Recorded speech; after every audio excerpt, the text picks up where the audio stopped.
এক গ্রামে পল্টু, মিন্টু আর টুম্পা তারা তিনজন বসবাস করত।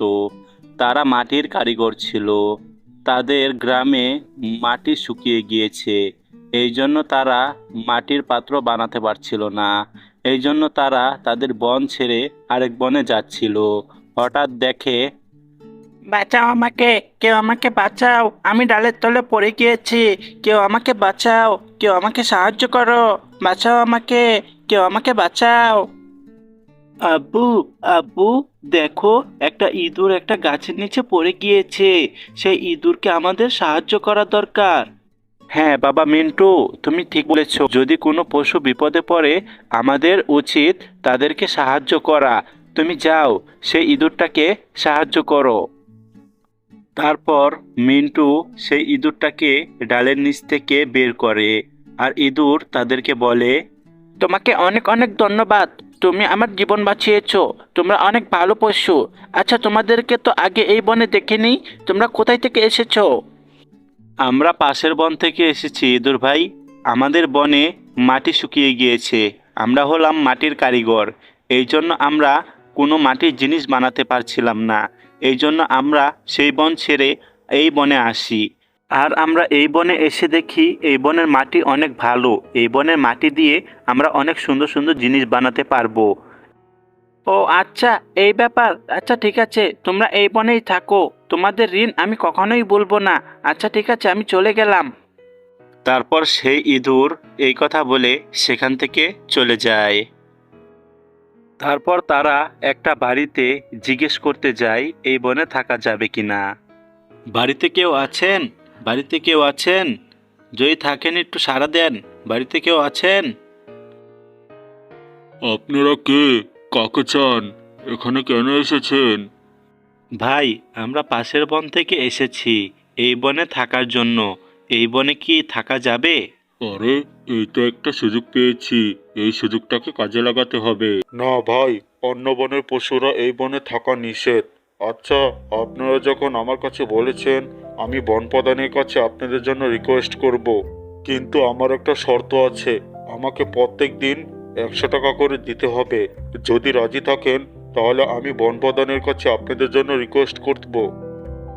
আচ্ছা ঠিক আছে ভাই, আমি আপনাকে প্রত্যেকদিন 100 টাকা করে দেব। কি করব, এই বনের মাটিগুলো ভালো। এই জন্য আমাদের এই বনেই থাকতে হবে। আচ্ছা ভাই, তাহলে আপনারা ওই খালি জায়গাটায় ঘর বানান গা। আমি বন প্রধানের কাছে আপনাদের নামে সুপারিশ করে আসি। তারপর পল্টু, টুম্পা আর মিন্টু তারা তিনজনেই ঘর বানানোর কাজ শুরু করে দেয়।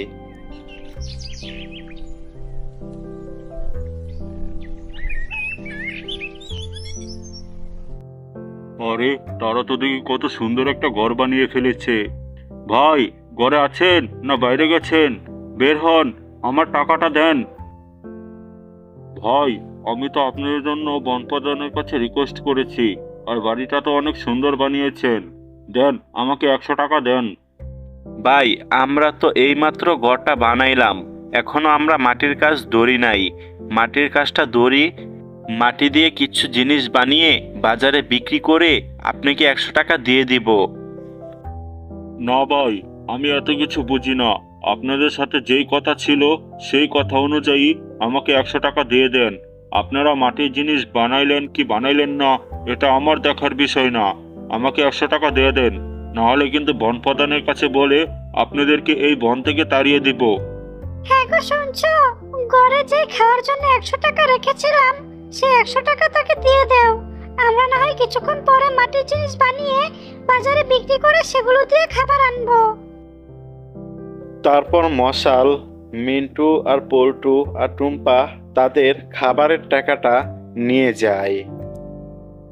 টুম্পা, এখন তো আমাদের খাবারের জন্য টাকা নেই। চলো, আমরা মাটির হাঁড়ি পাতিল বানানো শুরু করে দেই।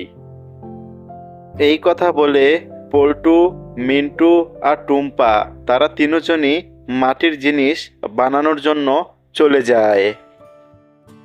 তারপর বেশ কিছুক্ষণ পর পল্টু মাটির হাঁড়ি বানিয়ে বাজারে বিক্রি করার জন্য নিয়ে আসে।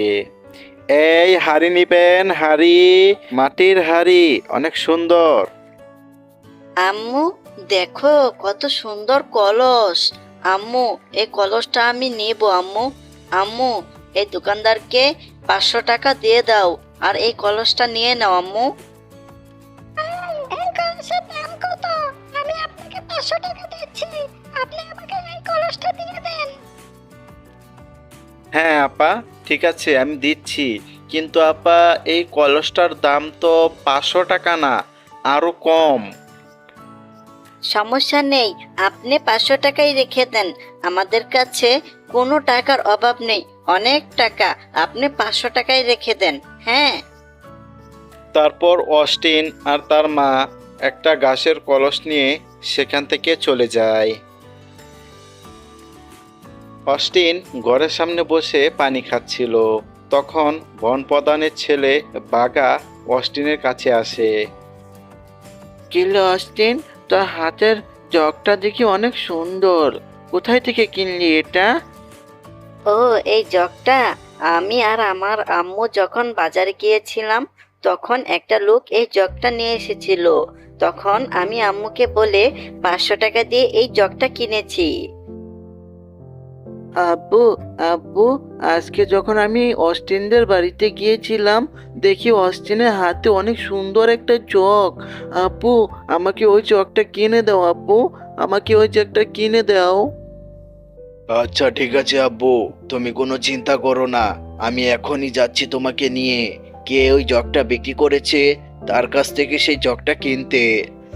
বাঘিরা, অনেকদিন পরে আমার ছেলে আমার কাছ থেকে একটা কিছু চেয়েছে, এখন আমি এটা যদি না এনে দিতে পারি তাহলে আমি কিসের বনপ্রধান? চলো আমার সাথে, খুঁজে দেখি সেই কারিগরকে পাই কিনা। তারপর বনপ্রধান কারিগরের খুঁজে ঘর থেকে বের হয়ে পড়ে।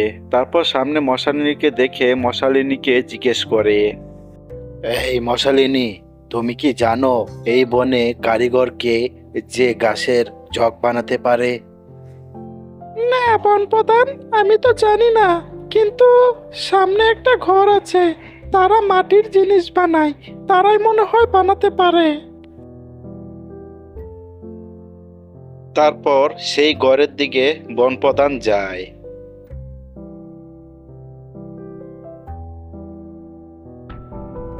এই তোমরা কারা? তোমাদের তো আগে এই বনে দেখিনি। আমরা এই বনে একদমই নতুন, আমরা পরশুদিন হলো এই বনে আসলাম।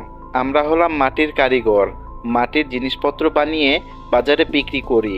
কেন মশাল ভাই আপনাকে কিছু বলেনি? মশাল ভাইকে তো আমি এই জন্য 100 টাকা করে প্রত্যেক দিন দেই। কি বলছো তুমি? তুমি মশালকে 100 টাকা দাও এই বনে থাকার জন্য? মশাল তো আমাকে কোনো কিছুই বলেনি। আচ্ছা আমি তাকে দেখছি, আজকে আমি তাকে এই বন থেকে তাড়িয়ে দেব। আর হ্যাঁ শোনো, তুমি আমার ছেলের জন্য একটা ঘাসের জগ বানিয়ে দাও। আচ্ছা ঠিক আছে বনপ্রধান, আমি একটা জগ বানিয়ে আপনার বাড়িতে গিয়ে দিয়ে আসবো। কিরে মশাল, তুই এত বড় বাটপার, আমি আগে জানতাম না। তুই মিথ্যা কথা বলে এই বনের অসহায় গরিবদের পশুদের কাছ থেকে তুই টাকা নেস, এটা আমি একদমই সহ্য করব না। যা, তুই আজ থেকে এই মুহূর্ত থেকে আমার এই বন ছেড়ে দিবি, যা আমার বন থেকে চলে যা। তারপর মশাল আর মৈশিনী তাদের দুজনকেই বন থেকে বের করে দেয়।